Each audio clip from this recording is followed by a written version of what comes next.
Você certamente já ouviu falar da geração Alfa, daqueles que nasceram a partir de 2010. Essa galerinha já nasceu num mundo em que há todo tipo de tecnologia. Ao longo do seu crescimento, eles vêm acompanhando cada vez mais mudanças e também evoluções. Essa geração já nasce com um protagonismo tecnológico, né?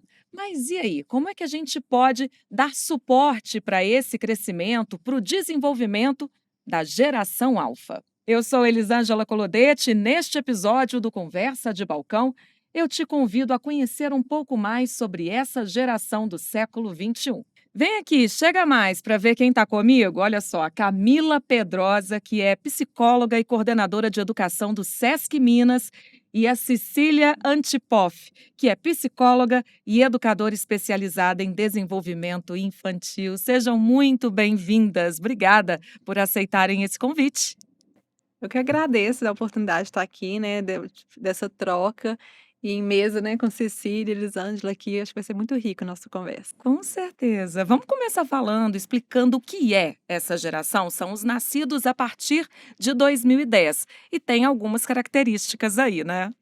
Tem sim, Elisângela. É a geração alfa, né, que a gente chama dos nativos digitais. Então, aquela geração de crianças que nasceram a partir de 2010 e que já chegaram nesse mundo aí completamente digitalizado, né? O que para nós hoje é um avanço tecnológico, então os celulares, né, o acesso à internet, essa geração já nasceu com tudo isso pronto, posto aí, né, no cotidiano, na rotina, na vida. Então, e isso mobiliza impactos aí no desenvolvimento, né, formas diferentes de, de se desenvolverem mesmo, e a gente precisa olhar para isso com cuidado, Com né. certeza, porque a gente pensa em benefícios, claro, né?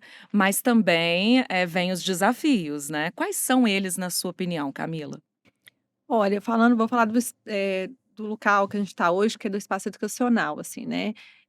A gente vê aí cada vez mais essas crianças conectadas, né, e desconectadas ao mesmo tempo. Eu acho Como assim? que é algo muito, ou conecta quando a gente fala do conectados, a gente vai muito para o viés da conexão digital, que é isso que tem, né, a gente vê ali a conexão, assim, é o celular na mão o tempo todo, são as redes sociais, né, são espaços ali que tem todo tipo de conteúdo e todo tipo de acesso muito fácil para essa geração, vamos dizer assim. E quando a gente fala dos conectados, é do mundo que a gente fala real, vamos dizer assim, né, de conhecer daquele olho a olho, aquela troca, da natureza, né, a gente vê hoje cada vez mais as crianças estão conhecendo ali plantas, os animais, algo assim, ser tão fora da sua realidade, que é ao mesmo diferente quando você pega ali num celular. Então eu acho que é muito nisso, assim, dessa conexão digital cada vez forte, cada sendo uma realidade, a troca e a falta da troca, né, a conexão com a família, com os pais, a gente está vendo tantas discussões aí, né, até trazendo aquela série Adolescência, assim, o Sim. quanto isso, né, mexeu ali com a sociedade, mas de uma forma tão real, que é aquilo que está acontecendo hoje, né, se a gente traz um recorte para o Brasil mesmo, uma série não sendo gravada aqui, mas um recorte para cá. Então essa conexão digital forte e a desconexão, vai falar assim, né, desse mundo real, da troca com o outro, natureza, da criatividade, do brincar, né, se perdendo cada vez mais. Cecília, vamos começar então explicando aqui, né, para as pessoas como que se dá o desenvolvimento cerebral mesmo, né, dessas crianças já aí adolescentes, né, para depois a gente falar também da parte física, com todo esse estímulo, conexão e desconexão, como a Camila trouxe. Tá, vamos pensar num bebê, né, que nasceu nesse contexto, eh, a gente tem que trazer acho que um conceito da plasticidade cerebral, né, tudo que a criança, os estímulos que ela recebe, as experiências que ela vivencia, tem impacto ali no desenvolvimento cerebral dela, na forma como ela entende o mundo, como as conexões se estruturam. Então, uma criança pequenininha que vai crescendo, muito tempo numa tela, num smartphone, por exemplo, né, que está ali vendo a musiquinha, o joguinho, o desenho, é uma criança que tem menos interação com o outro, né? A mãe conversa menos, o pai conversa menos, porque ela está ali hipnotizada naquele universo. Isso tem impacto na fala, né? É muito comum essas crianças que estão com um excesso aí de uso de telas apresentarem atraso na fala, porque eu vou aprender a falar vendo o outro falar, escutando, né? É o gesto de falar. Tem vários impactos também, né? Essa geração que tem muito acesso aos jogos, vídeos e hoje em dia nessa dinâmica mais rápida, né, de estímulos rápidos, isso interfere no funcionamento cerebral no sentido de que o cérebro, a pessoa sempre vai buscar aqueles prazeres rápidos. Então, qual que é um dado recente, atual, bem importante que tem saído nas pesquisas? Essa geração alfa tem apresentado uma queda significativa no rendimento escolar e acadêmico, assim, comparando os estudos atuais com o da geração anterior, foi identificado um declínio significativo, assim, no desempenho mesmo, né? É uma geração que tem menos paciência de leitura, menos habilidade de interpretação de texto. Então, quando o texto é muito grande, muito comprido, eles já se desconectam. Vídeos mais longos também não conseguem prestar atenção. E tudo isso, né, pelo excesso do uso das tecnologias. A gente está dizendo de um extremo aí de excesso. A gente não pode pegar toda uma geração e colocar num único balaio, né? Sim. Mas quando a gente fala do excesso, né, da geração alfa, como essa dos nativos digitais, que tem muito acesso à internet, às mídias, né, aos aparelhos eletrônicos, isso causa impactos negativos, mas também a gente tem que olhar a geração como um todo, né? O equilíbrio, ele acontece também. O equilíbrio. E qual é o ponto de equilíbrio, na sua opinião, Camila? Eu acho que equilíbrio já é a palavra certa que a gente tem que usar nesse tema, né, nesse contexto, assim. Hoje a gente vê aí as discussões, né, muito voltada pela questão, por exemplo, da proibir o uso de celulares nas escolas. Muitos críticos trouxeram como um avanço, um ganho, outros criticaram realmente, entendendo um retrocesso. Hoje a gente vendo, assim, né, o quanto chegou essa geração e as consequências dela, desse uso excessivo, o quanto a gente está se perdendo, né, no sujeito, no desenvolvimento dessas pessoas, desses sujeitos ali, a gente vê, então, a importância de utilizar, né, sempre com uma intencionalidade. No espaço educacional, a gente usa muito o contexto da intencionalidade pedagógica. Hoje, por exemplo, nas escolas do sistema FEComércio, por meio do SESC, a gente tem aí os colégios SESC, onde a gente usa as tecnologias digitais, né, mas sempre com essa intencionalidade pedagógica, né, com a mediação ali dos professores, toda a comunidade escolar.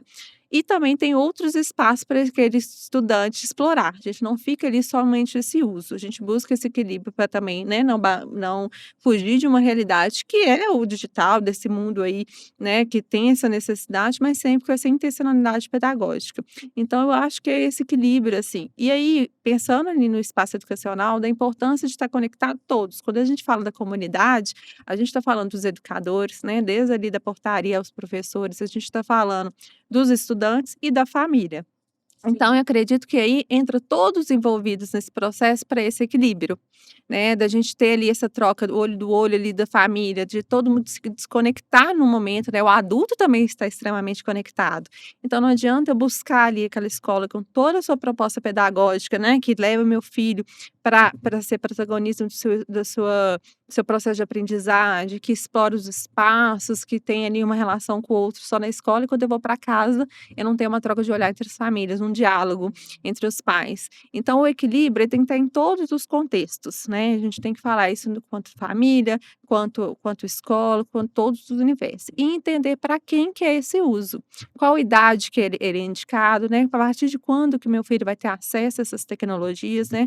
Fazer jus àquela ferramenta para o universo ali daquela criança ou adolescente de acordo com sua idade, com seu desenvolvimento e com a necessidade desse uso. Camila, eu particularmente concordo muito com vocês e vou trazer a minha experiência, né? Eu sou mãe também de uma criança de 9 anos e o impacto dessa decisão, né? Não vamos usar mais celulares nas escolas. Muito interessante essa medida. Mas aí, então, olha, crianças vão interagir mais. Só que é um caldeirão.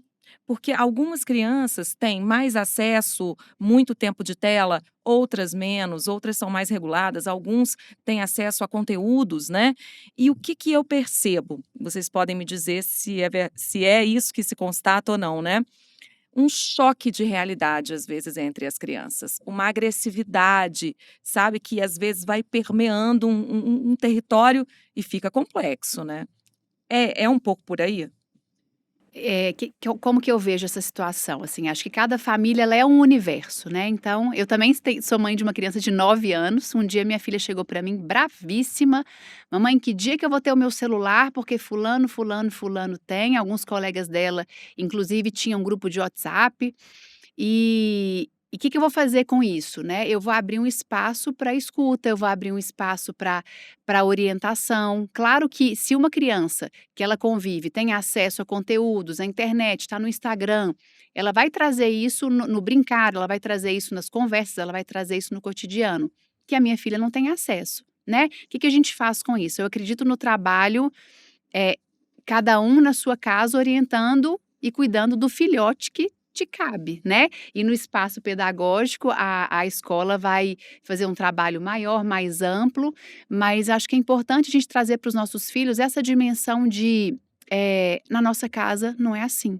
né. Eu falei com ela, falei: "Filha, você vai ter o seu celular na hora certa, agora não é o momento, porque não é saudável, né. Celular é ferramenta de adulto, e eu como sou psicóloga infantil, eu recebo crianças adoecidas pelo celular. Teve uma criança de 8 anos que estava num nível de dependência tão absurdo que a gente teve que entrar com a psiquiatria, com medicação, no nível de ela começou a apresentar síndrome de abstinência mesmo, um quadro de ansiedade, e na sessão ela dizia assim: "Cecília, quando eu não estou com meu celular parece que eu não existo", né. Então como eu recebo essas crianças, para mim é muito fácil, e eu falo com as famílias, trazer isso para a criança, dar a referência correta. O celular adoece.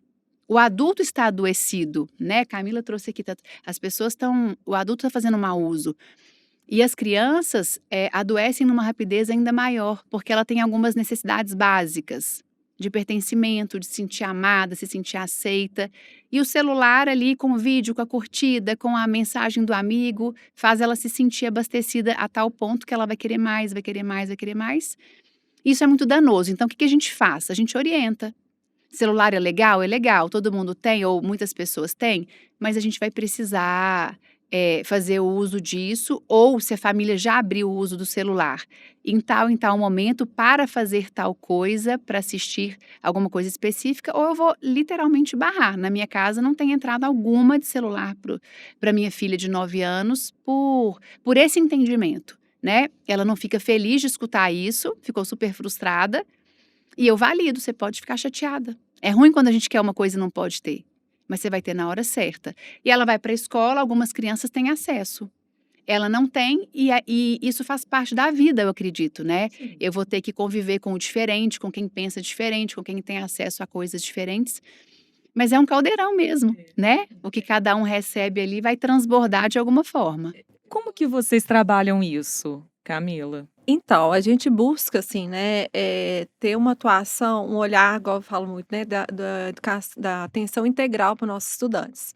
Hoje, nos colégios Sesc, por exemplo, e todas as atividades de escolares, educacionais, né, de contraturno que a gente tem, criar Sesc, reforço escolar, todas as atividades do Sesc, a gente conta com uma equipe multidisciplinar. O que que é isso, né? A gente tem um psicólogo educacional, um assistente social e os pedagogos trabalhando junto. Então, a gente tem aí o NAPS, que é o Núcleo de Apoio Psicossocial, presta atenção, né, a toda situação, vamos falar de social, risco escolar, que aquele estudante manifesta e que extrapola ali a atuação do pedagogo dentro de sala, com todas as estratégias, ele convoca aquela equipe para atuar juntos. Então, a gente trabalha de uma forma preventiva dentro desses espaços, né, das principais ocorrências, e interventivas dentro quando acontecem as situações. E trabalha nisso, a gente traz, por exemplo, momentos de palestra, onde para adolescentes, por exemplo, que tem que falar, tem que ter uma escuta, mas também a gente tem as rodas de conversa, que são momentos reflexivos, de troca, de conversa, de diálogos que não se acontece. Então, a gente busca nesse equilíbrio aí por meio do NAPS, né, desse núcleo,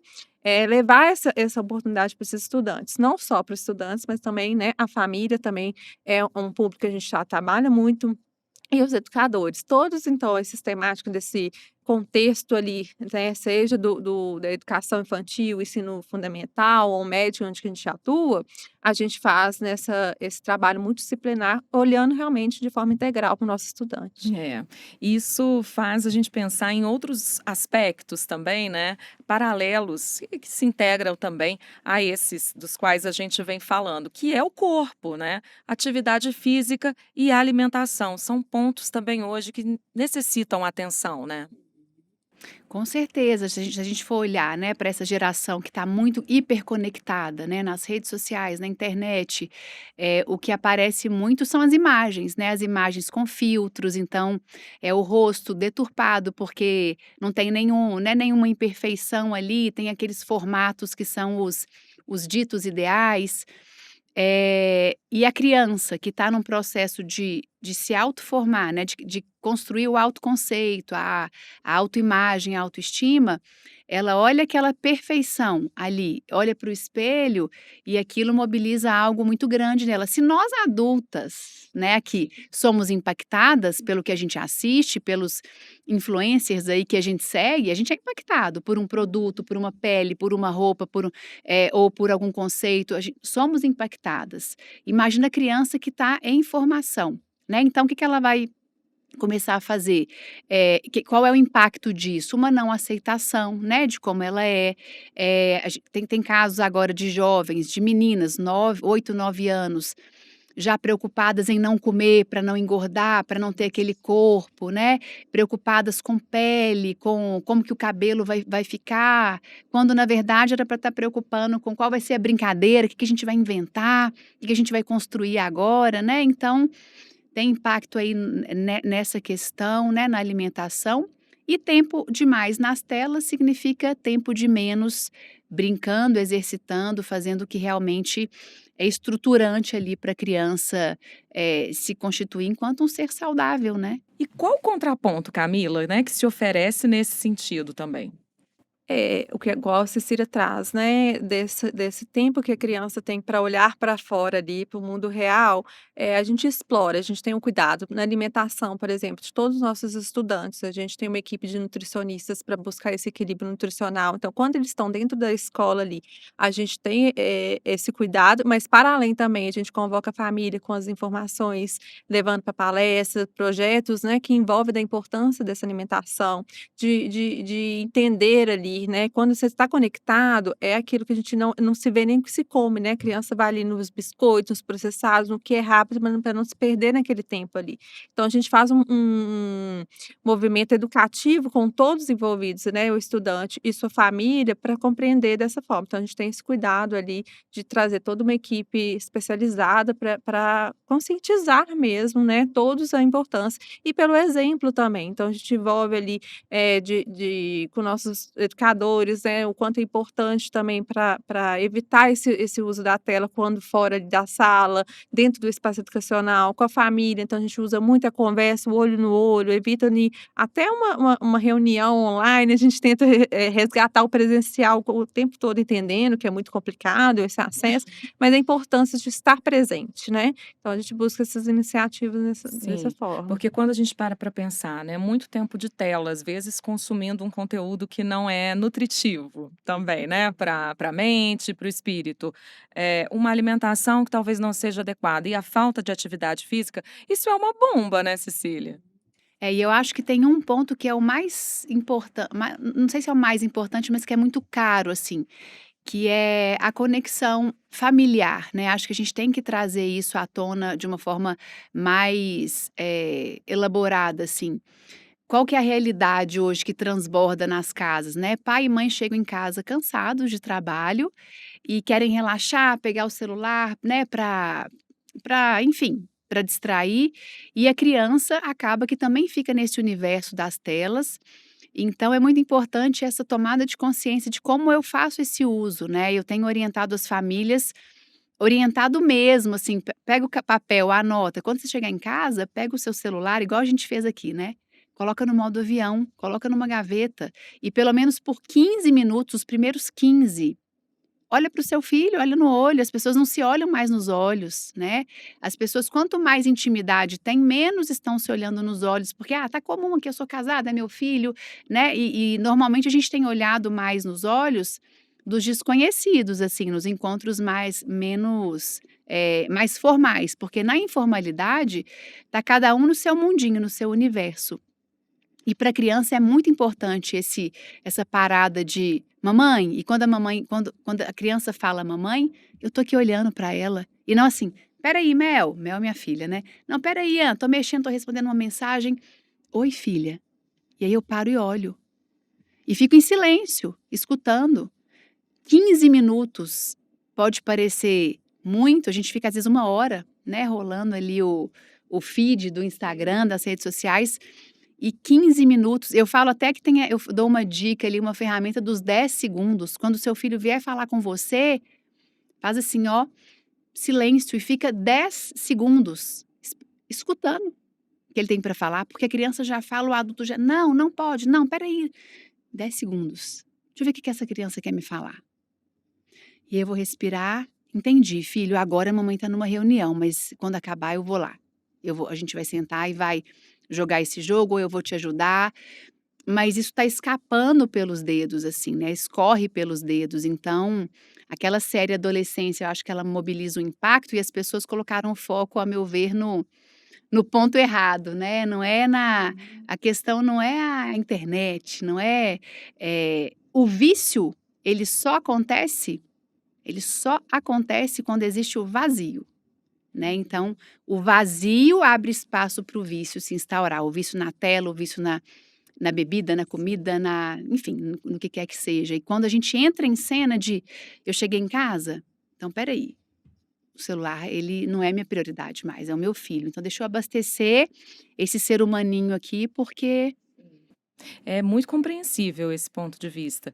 Porém, tô tentando aqui, pensar sob a ótica de alguns pais e mães que podem estar pensando assim: "Mas quando eu chego em casa, o meu trabalho não acaba. Não é porque eu estou em casa que acabou. O meu trabalho é uma continuidade, eu não posso parar, é uma questão de sobrevivência mesmo financeira". Muitas pessoas estão nessa situação, né.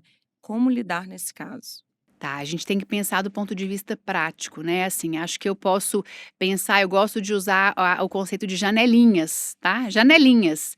Cheguei em casa, o meu trabalho não para, eu preciso responder. Então, vou abrir uma janela de 10 minutos que eu vou pôr no silencioso, no modo avião. Depois eu abro a janela: "Filho, mamãe vai sentar", e uma coisa que eu faço, eu trabalho muito nas redes sociais, muito na internet também, quando é o meu trabalho, eu sento em alguma mesa. Na minha casa, qualquer mesa, qualquer mesa. "Mamãe, filho, a mamãe sentou, agora aqui ó, é o meu trabalho, eu vou gravar um vídeo, eu vou responder isso aqui, tem algumas mensagens", eu sento, né, então é uma referência de aí eu terminei, fechei uma janela, agora eu vou tirar o celular e vou para ali.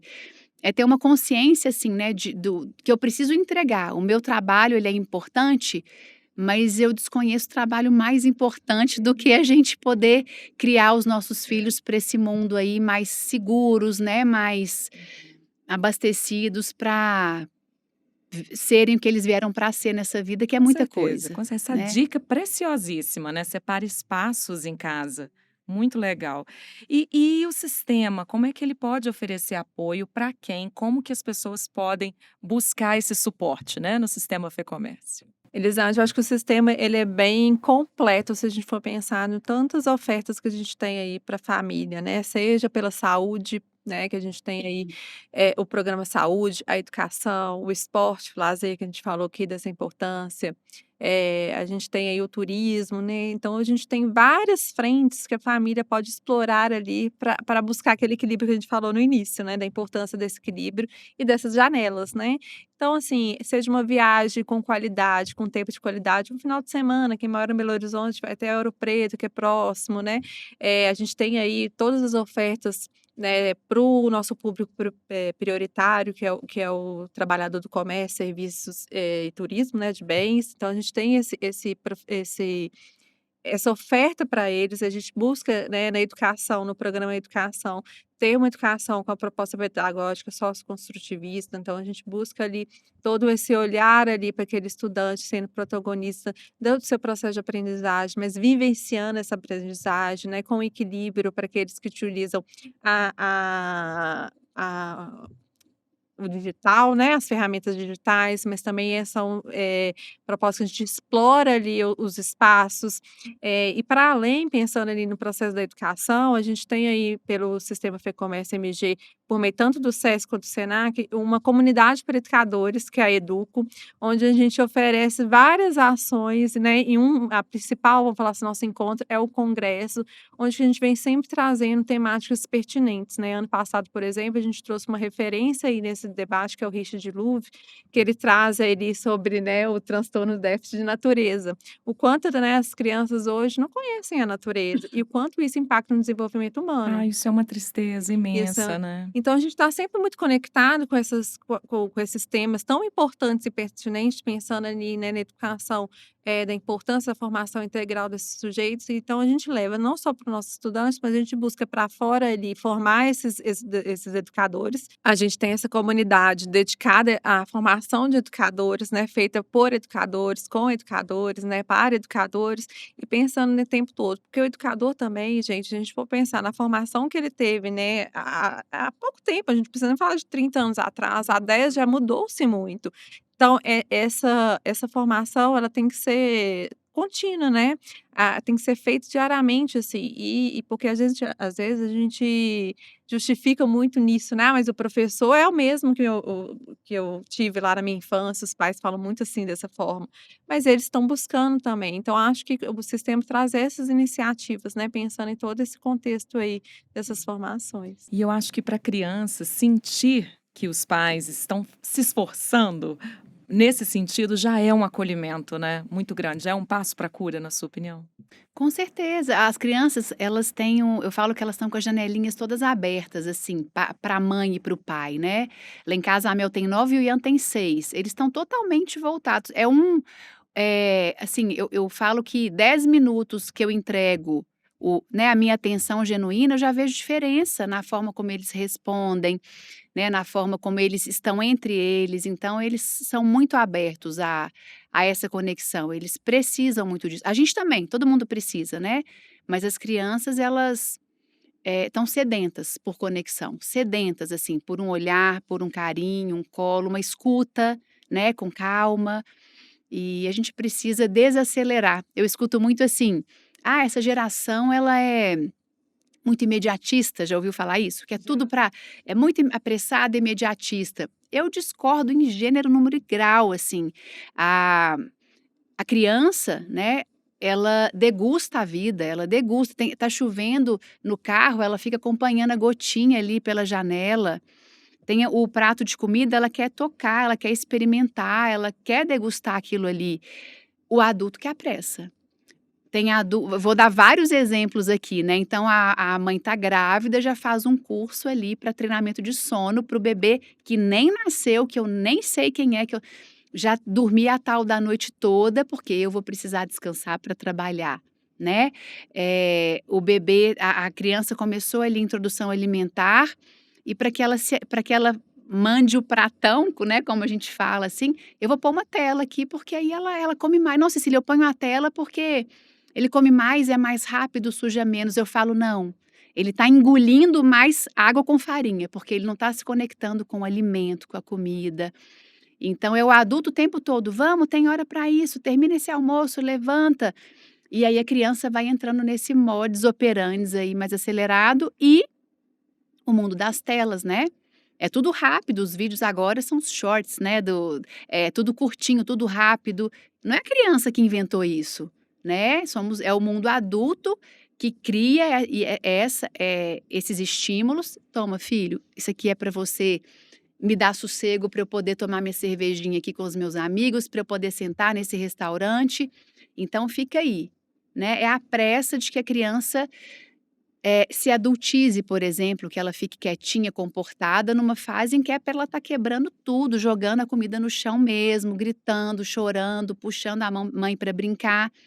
Então, não é uma geração apressada, mas ela se torna apressada e imediatista na relação com o adulto. O adulto está apressado, o adulto está acelerado. Talvez essa seja uma conversa boa para quem deseja se tornar pai, mãe, né? Que romantiza muito. É isso aí, viu, gente, que ela disse, né? E a gente colhe frutos. Você, na sua percepção, Camila, do dia a dia, ali, né, com essas crianças, com esses pais, percebe transformações? Ah, com certeza, gente. Eu acho que é muito nítido, né, quando a gente eu acho que essas janelas que a Cecília coloca, quando a gente trabalha esses momentos, né, a gente colhe esses frutos. A gente tem crianças mais criativas, mais vivas, mais, eh conectada com o outro, se conhecendo. A gente fala muito das habilidades socioemocionais, né, o quanto é importante ali a sua autogestão, se conhecer, relacionar com o outro, a convivência social. Então a gente vai formando cidadãos, né, de acordo com o que se espera de um sujeito, de uma pessoa. Então eu vejo que é o caminho e com frutos. Com certeza. Gente, esse bate-papo aqui renderia horas e horas, né? A gente poderia ficar muito tempo conversando sobre esse desenvolvimento infantil, sobre o papel dos pais, né, da comunidade, das escolas também.